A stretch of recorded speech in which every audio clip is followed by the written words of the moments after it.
Welcome to episode 10 of the Necronama.com. Today, we have a special guest, horror author John F.D. Taff. And we're going to be talking Event Horizon. And much like a black hole, this episode's already pulling me in. So I guess we should get to it.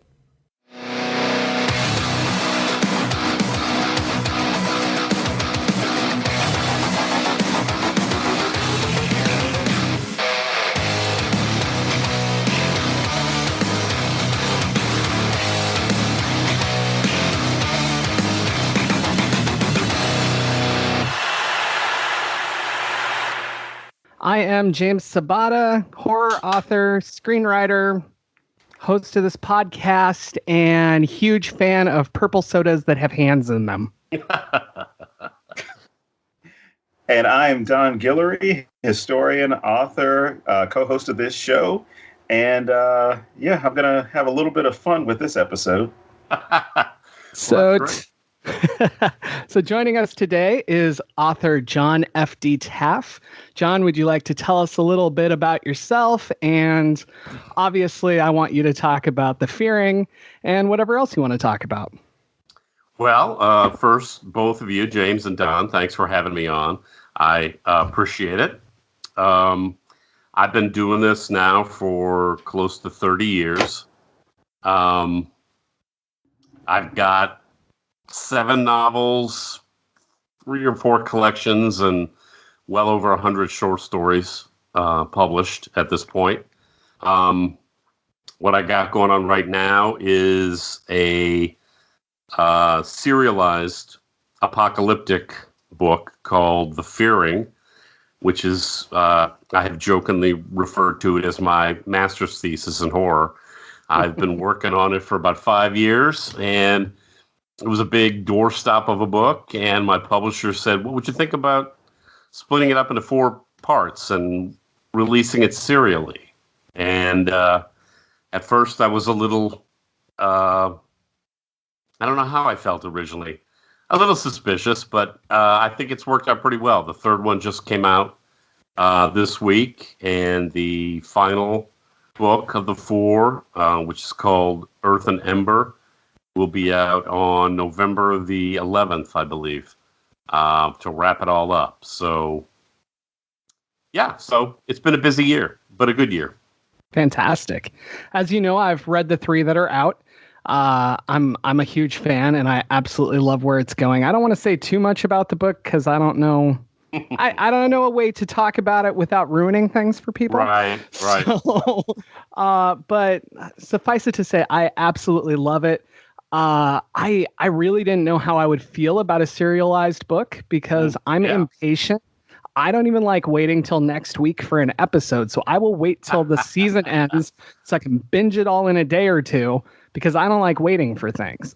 And I mentioned this in one of my reviews. You probably saw it, but basically I got to the point where I was like, there's so much in this story to digest, which is weird because each part's like 100, 120 pages, something like that.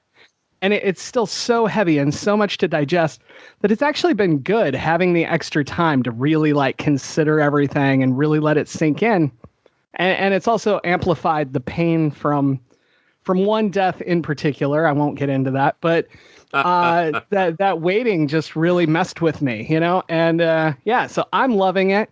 My question to you, since this wasn't your idea, number one, I mean, maybe I'm just not up to date, and that's fine, but I don't remember anybody doing this since Stephen King did with The Green Mile. I'm sure it's happened at some point, but if you have any insight on that, I'd love to hear it. But also, why do you think that more people don't do this? Because this is how it was back in the day with Dickens and people like that. So can you give me some insight on that? Well, as far as anybody else doing this since The Green Mile, when Tony Rivera, who's my publisher with Gray Matter Press, when he first brought this up and we first started talking about it seriously, I almost said serially, we couldn't come up with anything. We didn't know of any other book that had tried this since then. So to us, it felt new and uncharted, and, so much time had passed since The Green Mile was put out that there was really nothing other than that to sort of model ourselves after. So I don't know. I would imagine that there probably has been something that has gone out. I would think there would have to be, but yeah. The closest thing I can think of is just kind of how we read comic books as well. Like you get that monthly installment. But even then, like not something ongoing like Spider-Man, but maybe like Joe Hill's Lock and Key did the same sort of thing. Right. Yeah, and as far as the what was the second part of the question? Why do you think that people haven't done this as much? I don't know. It really that's a good question, because it seemed a little daunting at first to split the book up, and this could just be totally the way that this specific book ended up. But the book was amazingly easy to split into 4 parts. We eventually, we first did the split, and we released some ARCs to some people, authors and pretty much authors, to try to get blurbs at the beginning. And Alan Baxter, the well-known author who's got a new collection out right now called Serve Cold, he read it and he said, I think you introduced these 2 characters in book 3 that I really think you should move up into book 2. And when we looked at it, it was like, yeah, you're right, we really do. And that's, the characters, if you've read the book, Mark and Monday, who originally weren't going to appear until book 3, but we thought they're too important, really, to the story. Wow, yeah, I can't even imagine it that way. Yeah, that was a good catch on his part, and absolutely, I will be eternally grateful to Alan, because it was a great observation. So we did that, but even that was pretty easy. We just moved a couple chapters from book 3 into book 2, and then in book 4, when we started to look at the end and the fact that this is being, was going to be released serially, Tony thought might not be a bad idea to add a chapter at the end, near the end, to kind of stretch things out and explain things a little bit more. So we did that. But other than that, it was pretty easy to split it up. And I think that the reaction that we've gotten out in the marketplace from the first 3 books has been terrific. And, I think if you went back and asked Tony if he would want to do another serial release book, he would say no. Because as he said, it was like putting out, because he put out, he'll put out my 4 books in the Fearing and Alan's book, Serve Cold, in the space of like 4 or 5 months. So he said it was like releasing a brand new book every month. So it kind of made him want to tear his hair out. But, I think that I gotta say that the reaction to the book would have been different, I think, if it had just showed up as one big volume, rather than the way we've chosen to do it. And, it may certainly well be that somewhere far down the line, but I think releasing it the way we've chosen to do it and letting some space exist between the release of one book and the release of the next has really created this kind of, enthusiasm for the story that I'm not sure I would have gotten if it would just come out as all one big book. Well, and one of the things that I think is really cool about how it came out is it almost kind of mirrors what's happening in the book. Not to ruin anything, like this won't be specific enough to tell anybody anything, but there's all these different characters coming from different points, to reach what's happening. And I kind of like how the books are kind of like that. Like book 1 has its thing going on, and then book 2, the very beginning of book 2, like you were just saying, wasn't there, and now it just hits hard. Right. With Mark's introduction and stuff. And but all these characters are coming from different places, and I feel like each book has its own personality, if you will. And so I think that's kind of cool how it mirrors that as well. Yeah. So that's one of the things I've really been digging about it. Obviously when I was writing the book, the first part of it, which eventually became book one, it was really important to me to snag people right off the bat. And then when we did book two, by moving the chapters around with Mark and Monday in it, I was able to do kind of that same thing with book two, which is really, open on a bang. Book three is a little different because I'm, arranging the pieces on the board, Mm-hmm.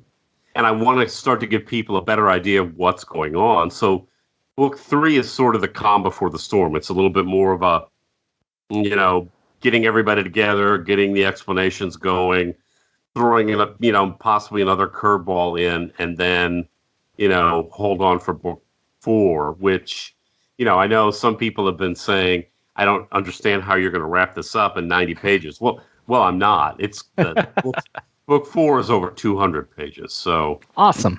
It's because there's a lot going on in book four.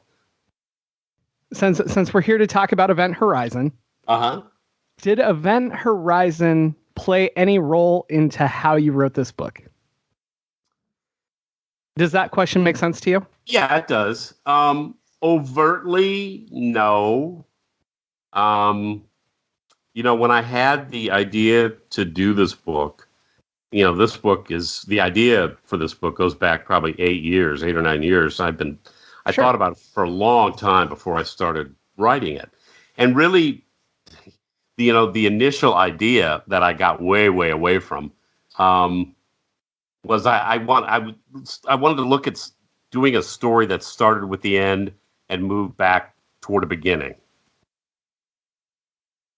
This book kind of does that, but I walked way far away from that concept. So I don't know. I think that I'm going to say something that might make you all roll your eyes, but I am not a huge fan of a lot of horror movies. Mm-hmm. Get off the line. Oh, good. You're still here. We're still recording. I don't like slasher movies at all. I know. Okay, now you need to leave. No. I'm sorry. I'm kidding. This is not a popular opinion among a lot of horror people, but I don't. There's two reasons for that. One is that the first one is I'm a gigantic pussy and I have a weak stomach for blood. Why I chose to get into the horror writing gig, I have no idea. But a lot of really bloody movies don't do a lot for me other than to turn my stomach. And I get the thing about slasher movies and gross movies. It certainly plays a big role in horror, but they just as a genre they don't do too much for me. And a lot of other horror movies are great for the first hour and a half, and then they fuck it all. Can I say fuck? Fuck yeah. Okay. They fuck it all up. Talking about? Yeah, we live by Shane Keane rules. Okay. So. Oh well, then anything goes. Yeah, pretty much. Yeah. A lot of really good horror movies where I'm like, it's like an hour and a half in, and you're thinking this is pretty good, and then they fuck it all up in the last 5 minutes. And the example I would give you is, for me, was Hereditary. I agree. I heard so many people praise the movie that I thought, I should also back up to tell you, I have to watch horror movies alone because my wife simply will not watch them. She doesn't like horror. She doesn't like watching horror movies. So when I have to find time when she's not around to watch horror movies. So I pick and choose pretty carefully. But, everybody was talking about Hereditary. So I thought, I like Toni Collette. I like Gabriel Byrne. Sounds like it's, pretty well received. I'm going to watch it. And I watched it. And it got up to about, 5 minutes in the end. And then the end just completely ruined it for me. Completely. And I find that happens with a lot of horror movies. So I don't know if I'm just old and jaded or what. But, so I, that was kind of a roundabout way of me saying, The Fearing was probably not wasn't directly influenced by Event Horizon. Yeah. But I like so few horror movies that I'm sure that played a role in shaping, what I choose to write about and how I choose to write about it. So, yeah, I gotta say it's probably floating in there somewhere. I mean, I think everything that we do or watch influences us on some level, Absolutely. whether it's in a positive way or not. Yeah, absolutely. So I guess we could move into the movie. That would be good. So why don't we start with why did you choose Event Horizon, and does that go back to what you just said, or like is there a very specific reason that this is the movie that you chose today? There is a very specific reason that I chose this movie today, and the reason is that, and I guess I can talk about this now since Josh brought it up. Josh Malerman and I are collaborating on a novel together, and the novel is, I can't talk about the novel at all, but the novel is sci-fi horror.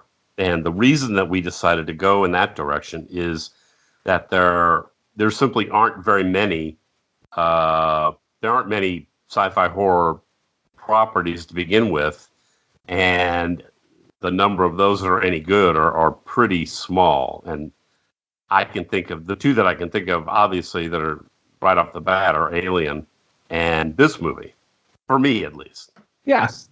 So it's been kind of top of my mind lately as Josh and I are starting to work on this collaboration. So so that's why I picked it. It's a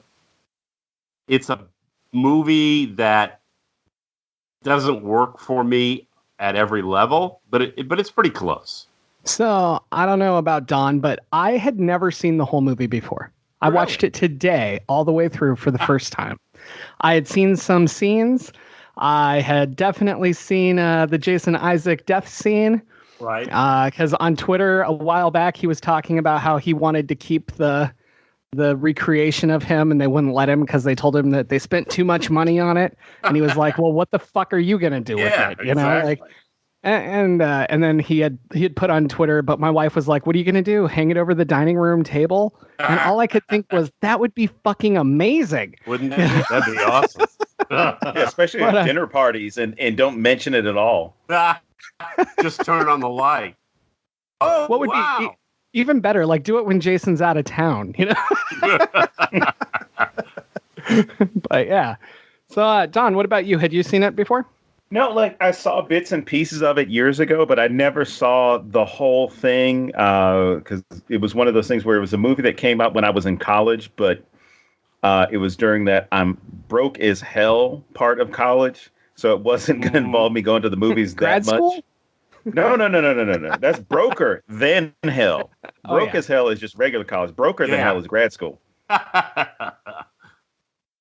So I never saw it, and by the time it was on video, I remember it, but it was one of those things that I kept seeing. I passed it over because there were a bunch of space movies space sci-fi horror movies that had come out around that same time. So I saw the one with Angela Bassett where they were in space, and it was basically, don't want to say it was this basically the same concept, but the whole we're stranded in space and there's an alien or some type of supernatural being on the spaceship. What did we do? That had James Spader in it too, didn't it? The one with Angela Bassett? Yeah, I can't remember what that was called, but I saw that too. There was the one with Jamie Lee Curtis where she was like in the Coast Guard or something, but there was like a spaceship that had landed or was weirdly abducting people. It was one of those things where I was finding these movies that got theatrical release, but it seems as though their theatrical release did not last long enough and didn't make enough of an impression to where I could even remember the name of them. Right. Yeah, so, this one has kind of always been up, floating right up there at the top with me because it was a decent movie.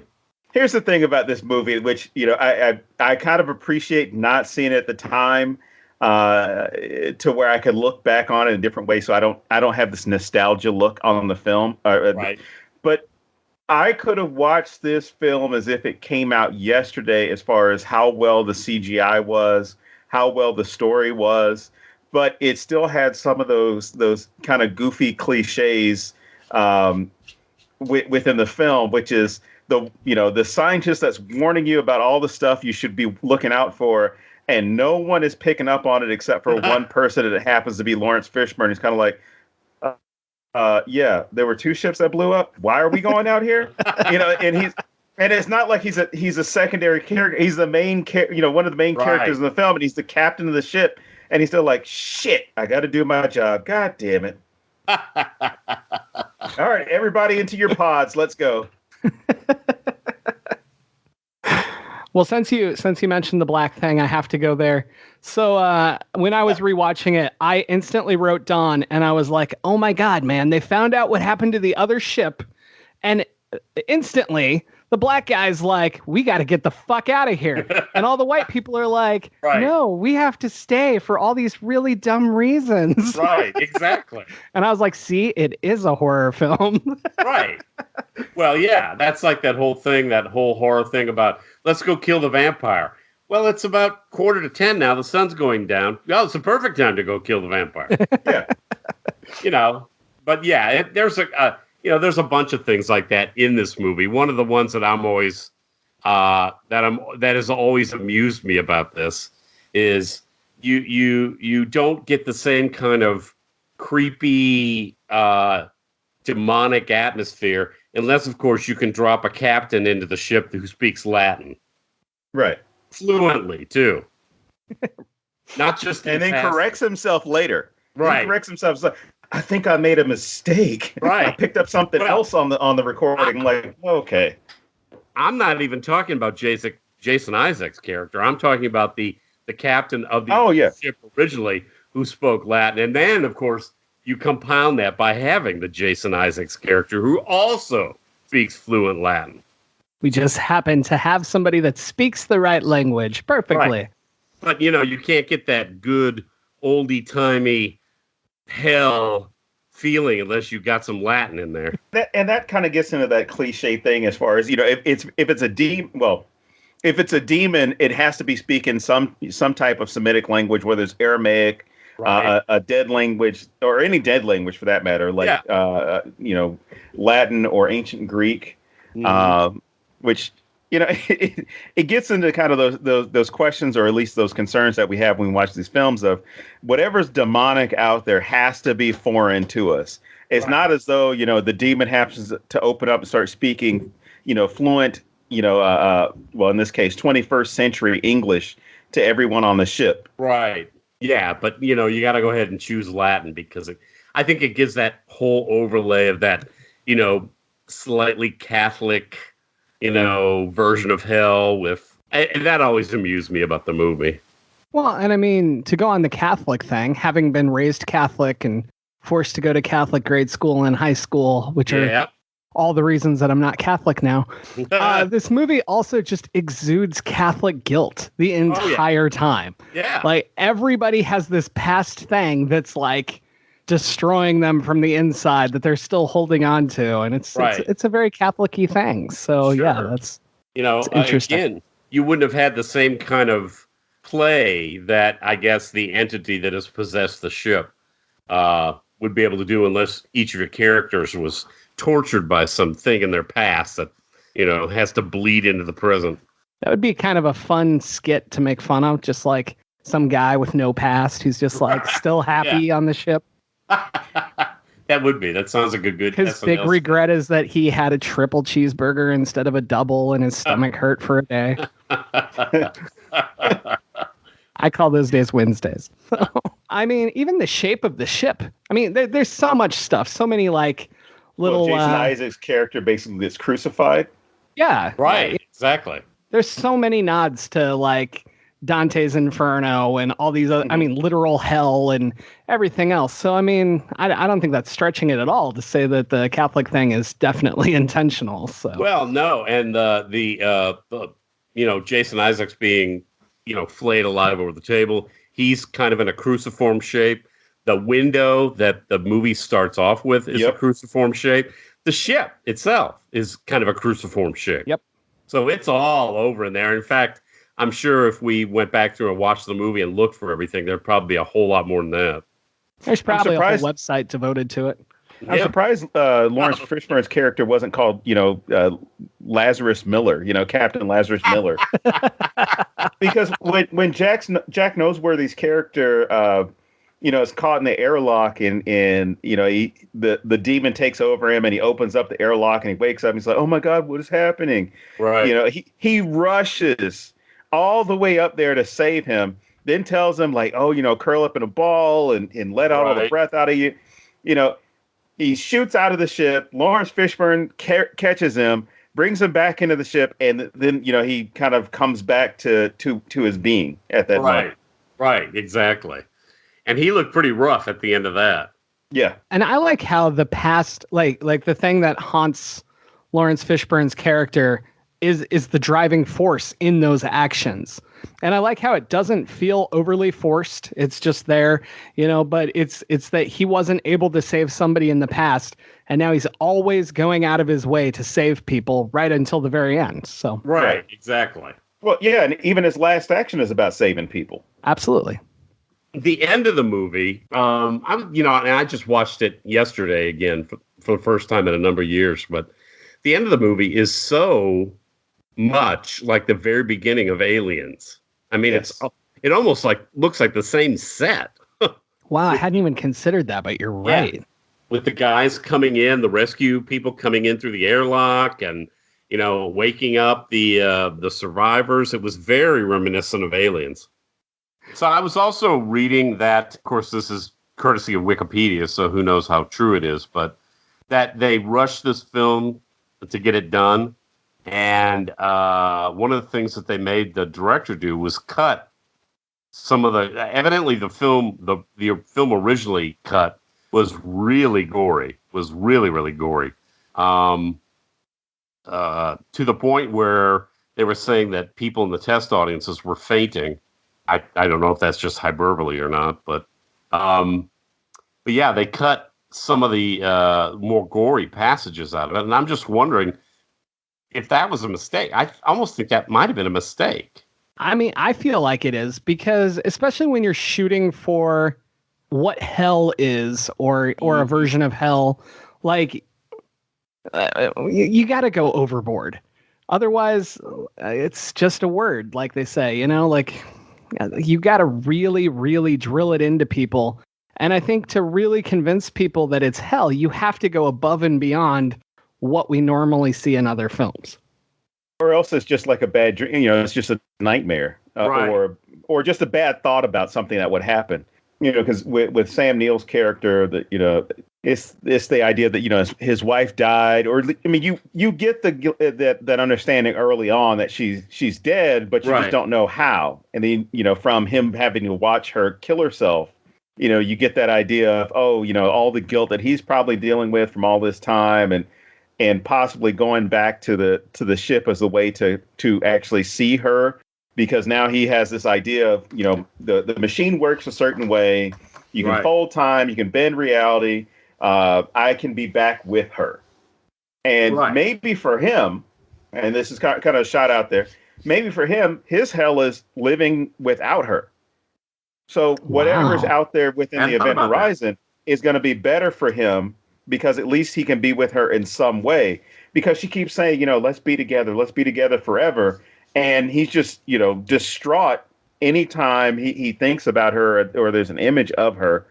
But he doesn't seem, at least from my reading of it, he doesn't seem too scared when she is there with him. Not necessarily when she first appears each time, because, it's a shocking moment. It's supposed to be.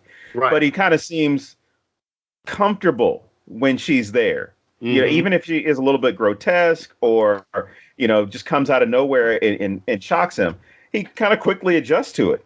And it almost seems to me, again, that he gives himself to the machine, or to the event horizon itself, because that's going to make him become closer to her, or at least, share the same plane of existence. Wow, I like that a lot. Yeah, I think you may be right. And I think it probably was one of those things that they could have made a little stronger, and they could have made the story a lot stronger if they had done that. But I think you're probably right. But then again, part of me was hoping like a dinosaur was going to come around a corridor or something. That would have been awesome. The cast on this was also really great. A lot of these people were people that I've seen in other things and like. So the cast has also been one of those things that has stuck with me over the years. That they each had pretty good roles. They did them all pretty well. And I think when you have a movie like this, is more of a ensemble cast like this, it's really important. Yeah, no, I mean, it's got a bunch of actors that I really enjoy. So I was surprised that I haven't seen this all the way through before. Yeah. Jason Isaacs is always one of my favorites. The guy that plays Alfred on Gotham, he's in this as well. I can't remember his name off the top of my head. It's Sean something. Oh, Sean Pertwee. Yeah. Yes, thank you. And then, of course, Sam Neill, always fantastic. So, right. I mean, I was like, as soon as it started, I was like, holy crap. Oh, and Lawrence Fishburne, obviously. But I'm sitting there and I'm like, holy crap, everybody's in this. How have I not seen this all the way through?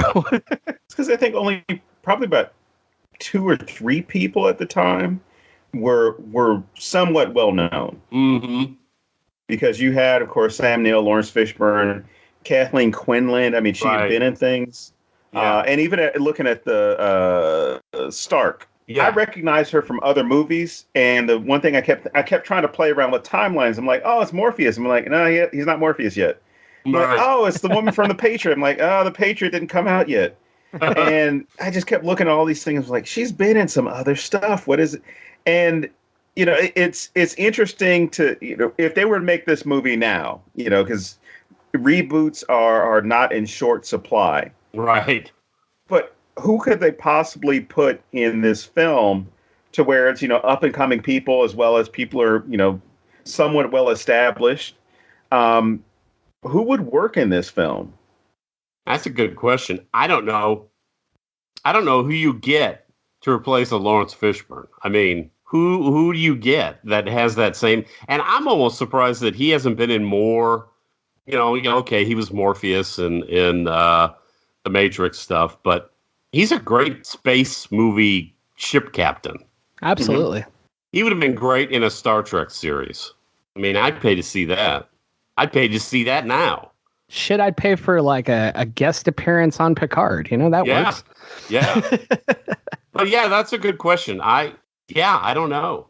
Well, at the same time, do you think that any of these roles are so specific that it would matter who played them? And I'm not trying to downgrade the people that did play them, but I'm saying in recasting, like there's two levels for me, basically. There's not a lot of in between for me. There's either the role just about anybody could handle. I mean, to a certain degree, obviously.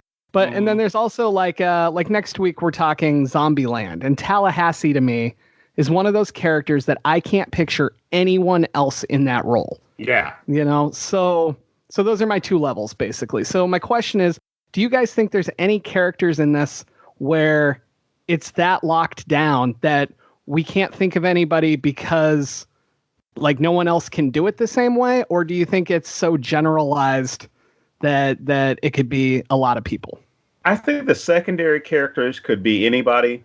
Because even thinking about now, Cooper, the kind of, I guess the cliches, smooth talking like black guy who happens to be on the ship. Right. That could easily be. You change the role somewhat to match, a 21st century made film. Right. You got Terry Crews. Oh, that would be great. You throw Terry Crews in there, who becomes that wisecracking member of the crew. Maybe for Jolie Richardson's character Stark, maybe with Weaving. That one you could throw somebody in there. Samara Weaving. Okay. Yes, I would throw Samara Weaving in there because I'm obsessed with her. Okay.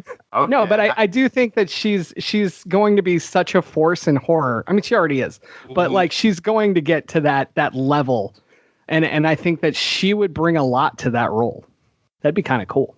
I can see that. Yeah, who would you get to replace Lawrence Fishburne? Will Smith. You think? No. Yeah. it would almost become comedic. Not who would Hollywood cast. Who would you cast? Yeah, I think he doesn't command the same kind of gravitas that Lawrence. Here, I'm gonna cast the same person that he got confused with a few years ago, and that would be Samuel L. Jackson. Yeah. Okay, I can see that. That'd be cool, actually. And then you could sell those T-shirts all over again. I am not Lawrence Fishburne. Yeah. So what if you went younger? Like, do you think like a Donald Glover? Donald Glover. Do you think he could do it? I think he could do it, but no. I think you would have to change it because with respect to social commentary, and also this movie's made in '97, right. And they were talking about you've got a religious discussion that's taking place. You've got a lot of symbolism that's taking place, and the subtext there. Right. I think what you would have to do is probably approach some of the things that are going on in the current climate. So I would go so far as to say, because there aren't enough that are in Hollywood, or at least with prominent roles, a trans actor or actress to play that role. Interesting. Ooh. Interesting. Okay. And Or the thing is, you could just bring back Lawrence Fishburne. Oh, right. You could make him the doctor, though. Yeah. That would be cool. That would be cool. Would you cast Sam Neill as the captain of the other ship? That'd be a great cameo, wouldn't it? Oh, man. Well, if we were going to make this, I mean, we're talking about who could be in there, but if we're going to make it for 21st century audience as opposed to a late 20th century audience, different political issues, a different world, because you're talking about a pre 9/11 world versus a post 9/11 world. Right. You're talking about different geopolitics being represented, different groups getting a voice politically, or representation politically and socially, for that matter. What would kind of be the theme that would drive this whole idea of fear, I guess? But what could it be, though? It's kind of trite, but, post 9/11 and the way things are going now, it's that fear of the other that seems to drive real life, at least. So trying to figure out some way to represent that with perhaps a religious overlay onto it would probably be a direction to go in. James, what are you thinking? I don't know. Like, there's so many different ways to go. Like I know this is going to be soapboxy for a second, but I feel like things have become so fucked up that it's almost hard to imagine like what could be worse by that point that we still need to talk about, like, right. So and just like, I don't know. I really don't know. But one of the things that stuck out to me when you were talking about a different captain, I was kind of starting to think like Mexican or Latino or South American, any of that whole that way. Because I feel like right now, especially, they are so held back, and we're certain people are trying to build a fucking wall and whatever else. So with the alligators and snakes and yeah, and the sharks with the freaking lasers on their freaking heads, and and so like reiterating them as the hero and as the leader and all of that really kind of struck a chord with me while you were talking. Well, that's going to be a horror movie for some people. Latinos in Space. Latinos in Space is going to be a t-shirt now. Way to go. Jesus. So I don't know, man. I feel like it would have the same impact. Like when Lawrence Fishburne did it, like we didn't have a lot. There were some, but there wasn't a lot of the black man's in charge of all of these white people. You know what I mean? Like, he's their leader. Sci-fi was the only place where you saw it. It was, or maybe every now and then within a military film. Mm-hmm. But it was typically, just looking back within the amount of military films, it was typically somebody that already had a track record, or at least you could look at him and say, yeah, that guy could definitely do it. So it's like Denzel, the Courage Under Fire. I can't remember. I think he was a colonel in that film, but it was still one of those things. Like, you saw him, but you really saw Denzel. It wasn't, it wasn't the fact that it was a black guy who was in charge of this investigation. You just saw it as Denzel. Right. Yeah, but so the thing that hits me with that always, this goes back to Star Trek as well. Like when we got Deep Space Nine and Cisco Right. was in charge, or we got Voyager and Janeway was in charge. It's always still sometime in the future because we're not ready for this shit. This will be okay. Right. And that's always my continuing issue with it, and that's why I was leaning towards. Like I said, somebody from south of the U.S. border being the one to be the leader, because I think that we need that again. We need to see that people are equals and all that kind of shit that seems to be not getting erased, but people are trying really hard to fucking ignore it. Right. Oh, definitely. And so that's also why I liked your answer about a trans actor being in that spot. I think that would be really cool too. Okay. Now that we're on that whole idea of where it could go, how you could change some things, each one of these characters is dealing with their own, I guess, personal hell or personal issues. And we covered this before in another episode as far as personal hell. But what would be the thing that would torment you to where, you would have to come to face to face with it? Not necessarily personal hell, but, something that you would feel comfortable with talking about. Right. You feel guilty about, you couldn't do anything about, or just didn't do anything about it. That's a big one. It is. Because for me, I mean, looking at this from what I saw from each one, they were trying to help somebody or they just couldn't help someone. Right. So it's like the one crew member who felt guilty about the fact that she was going on this mission and couldn't be with her son. So the son is going to have to spend Christmas with the dad, and she can't see him again until the son. So that idea of feeling guilty about that. Then Sam Neill not being able to stop his wife from killing herself. Lawrence Fishburne not being able to save that crew member or having to leave the crew member behind.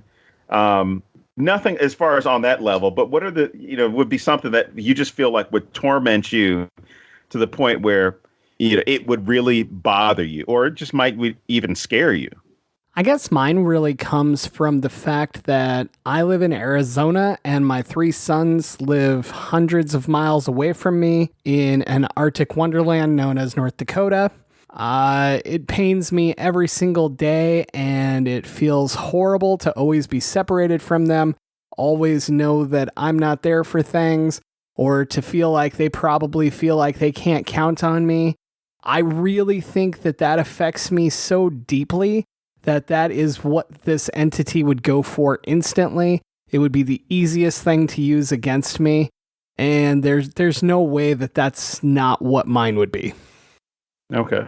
Yeah, I don't know if I've got a better answer to that than at least non-specifically what the ship was already doing, playing on people's guilt. So, just finding out what a particular character would feel guilty about, whether that's something that they did do or didn't do enough of. Yeah, I'm not sure.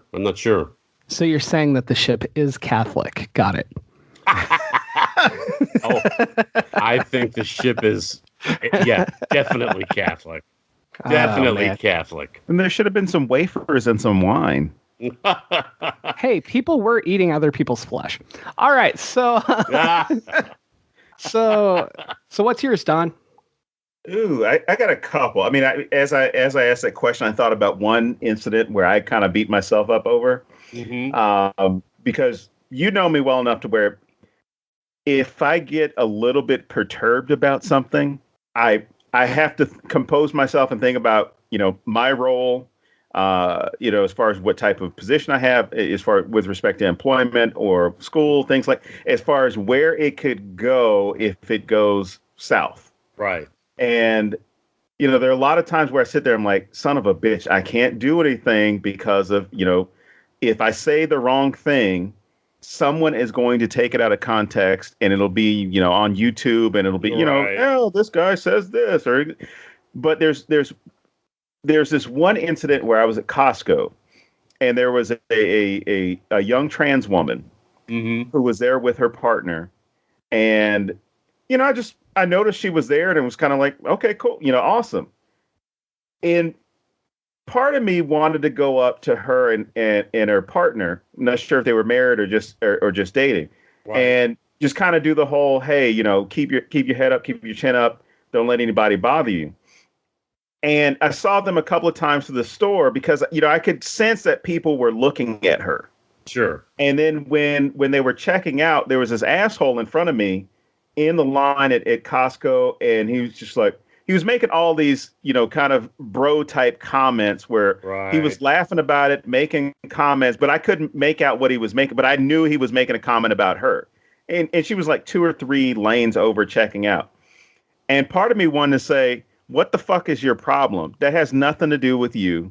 This is an individual, their life, their orientation, their gender identity. Shut the fuck up and move about your business. And, I said, you know what? He's ignorant. Let him go ahead and live his ignorant ass life. And he checked out and walked off. And, you kind of, after I checked out, I, saw a couple more people were looking, and I was just thinking to myself, like, you really fucking chicken out, as far as eating myself up, because I'm like, you didn't, one, go and let this person know, as far as the young lady, that there are people out there in the world that aren't like all these other assholes that are looking around at her and making snide remarks or laughing or telling their kids, all these weird comments, right? Right. And then 2, you should have fucking told that, lit into that guy about what a piece of shit he is. Right. And so, it's one of those things where, that day I told several people, I'm like, I'm disappointed in myself. They're like, well, what happened? I said, I had the chance to say something to support somebody and I didn't do it. So for me, that's the type of stuff. I mean, even now, I still feel the guilt about it. But even now, that's one of those things that I'm like, I'm not going to do that again. Given the opportunity, as long as it's a safe situation, I'm not going to do that again.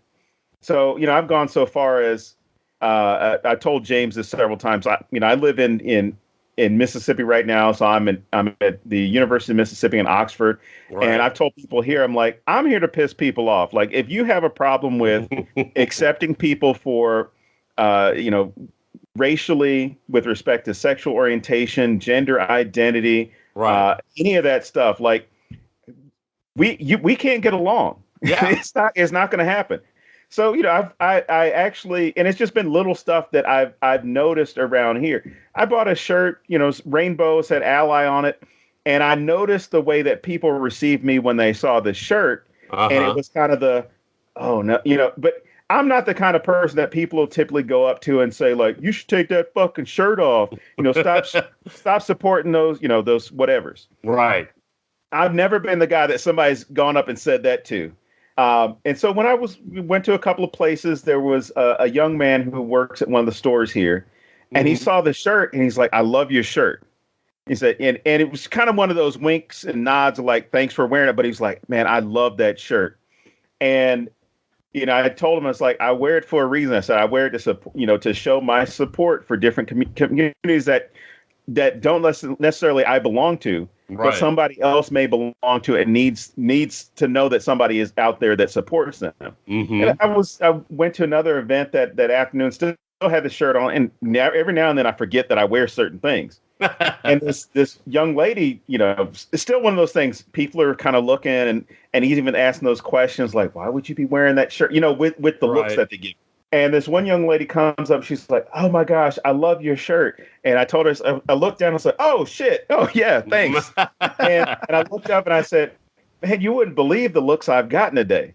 And she's like, well, then they just keep fucking looking. And as soon as she said that, I was like, that is an awesome perspective to have, because that's what I was thinking in my head. Like, just keep fucking looking. Like, if you don't like it, turn your eyes in a different direction. You don't like it, move along. Yeah.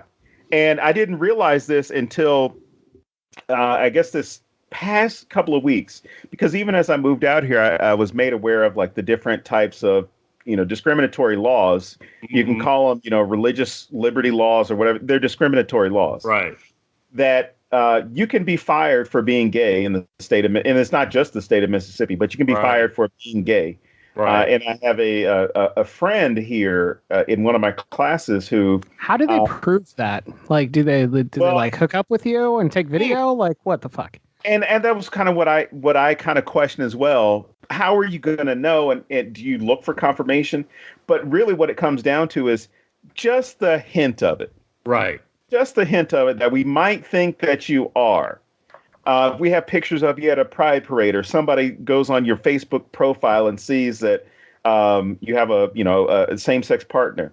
Right. There are laws here, and again, it's not just limited to Mississippi. There are states throughout the country and communities throughout the country that have these laws that if you cohabitate, you can't cohabitate with someone in a same-sex relationship, or you can't cohabitate with someone of the same sex unless you're related to them, unless it happens to be, college dorms or, all these different. So right. And of course, there have been a lot of stories about Mississippi within the past month of people denying wedding venues to right. couples for their race and even for their sexual orientation. But, it comes down to one of those things of, do you think, is this what Jesus would really do? Well, I'm a lapsed Catholic, but I would say no. Well, I was going to say you're in the same boat as me. I can't remember the last time I went. And we've been asking questions. John, what questions do you have, I guess, to get deeper into this film or expand upon it? Well, here's a question that I've got for you guys. Just, again, since I'm at the very beginning stages of writing a sci-fi horror movie, when does the sci-fi... Is there a point where the sci-fi overwhelms the horror, or conversely, is there a point in one of these kind of movies where the horror overwhelms the sci-fi?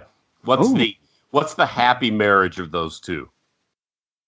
I don't know if there is a point, because I think they've been linked since since Frankenstein. Yeah.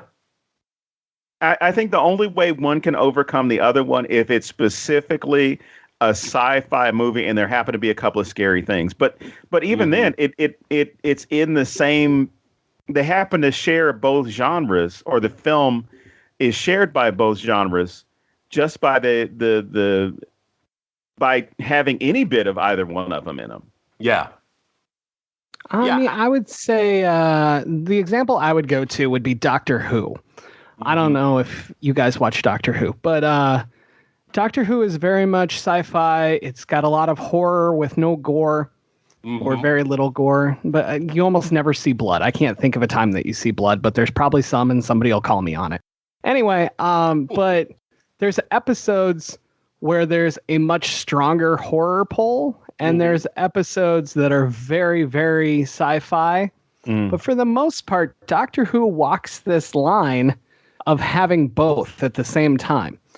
And it does it beautifully. Like, I literally couldn't tell you the difference between the episodes I was talking about. Like, there's just episodes that feel more horror, right? Or more sci-fi. And I feel the same way about a lot of these movies, because to me, horror is in everything. Right. Like, Don hears me say this all the time, but even like a romantic comedy has horror, because without the terror of being alone or losing the one you love, there's no story. Right. So there's horror aspects in everything. It's just like, what volume is it cranked to?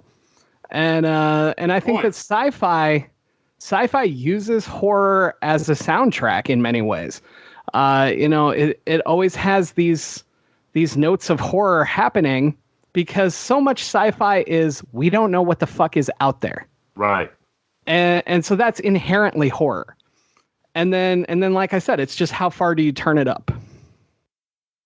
Yeah, I think you're right. One of the nice things about horror that attracted me early on in terms of writing it was that it's an emotion. So it can be in any kind of story you want to tell.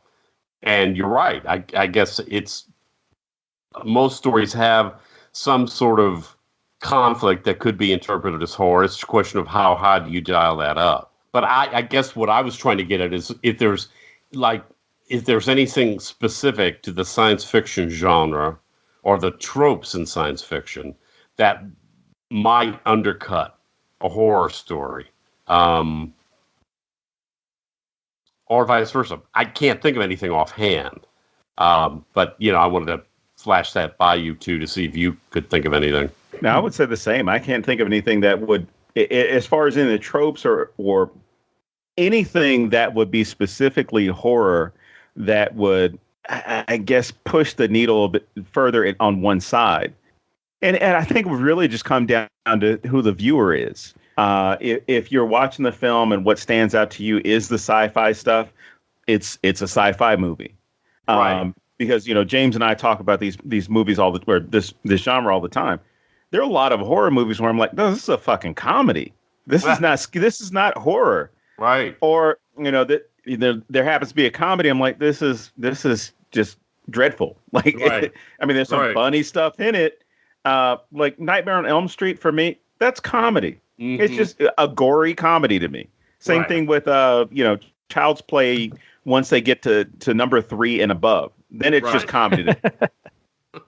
It's funny, because Chucky becomes just like Freddy Krueger with, I got to give you all these crazy one-liners and jokes and kind of give you all this shtick, as opposed to you have a reason why you should be scared of me.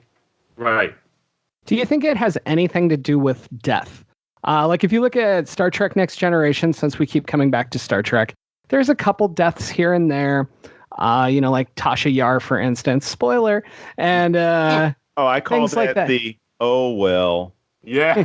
I call it a huge improvement. But anyway, but like, do you think that that's one of the things that separates it? Like the amount of deaths, for instance, does that make it more horror? Because I wouldn't say that all sci-fi is horror and not all horror is sci-fi. And I didn't mean to infer that they're inseparable, So now I'm trying to figure out what the difference is. And the first thing that comes to me is body count. Well, you don't even need death for it to be a horror film. Right. True. No, you really don't. Because exactly. That fear of either, with sci-fi, that fear of the unknown, or that fear that something bad will happen to you. Right. It could be something that is something like your fears being exposed, or hell, being tricked by the upperclassmen into making out with somebody that you did not want to make out with in the closet, like in the movie Ma. She's being told, oh, you're gonna make out with the cute hot boy that you're interested in, and they trick you into making out with somebody else, or making out with a pig's head, or all these crazy things that we've seen in horror movies where people have that are really just bullying and taking advantage of whatever those things are, especially for teenagers. Yeah, which is being embarrassed is the biggest thing ever. Oh yeah, right. So John, before we wrap this up, do you want to plug anything again, or maybe tell us where to find you on social media and that sort of thing? Well, I've got the book 4 of The Fearing coming out. That'll be November the 11th, I'm pretty sure. And I've got some short stories that are going to be appearing in several places. One of them will be in a collection called Lullabies for Suffering that Mark Matthews is doing. It's addiction horror. And I've got a story. We've also got Caroline Kepnes in it, and Keelan Patrick Burke, and Mercedes Yardley, and Gabino Iglesias. Nice. And so that'll be a good one. That's going to be out in January. I think Mark is sending out ARCs now. So a few lucky people and reviewers will have some books to look at. Yeah. And, aside from that, I'll have another novel out next year that I don't think I can talk too much about yet. It's called He Left, and it's about as far removed from The Fearing as you could possibly get. I had written this big sprawling kind of epic novel, and I wanted to get away and do a more of a intimate thing. So this is sort of a coming of age horror story. And who doesn't love that? So the best way to follow me is on Twitter. That's where I maintain my biggest social media footprint. And it's basically just at John F.D. Taff. And I love how much you engage with people on there. Like there's so many conversations, because that's the point of Twitter and such. Like just randomly yelling into the abyss doesn't get anybody anywhere, and it's not enjoyable. I think for me, what makes social media work is the fact that I allowed myself to choose one and run with it. Yeah. Facebook does nothing for me. I don't like it. And to me, it's hard. It's harder to get in and out of Facebook without encountering the snake pit. For me, Twitter is an easier social media to just dip into and dip out of and get out of it before you can get all tangled up. And, there's snake pits everywhere, but Twitter for me works. So, yeah, and I love being available. I love being able to talk to people and discuss things that are going on in the industry or my work or whatever. It's a great way for me to connect with readers. So I'm very approachable. So if anybody, drops me a line on Twitter, I will respond. Awesome. And Don, where are we this coming weekend? We are going to be at LA Comic-Con.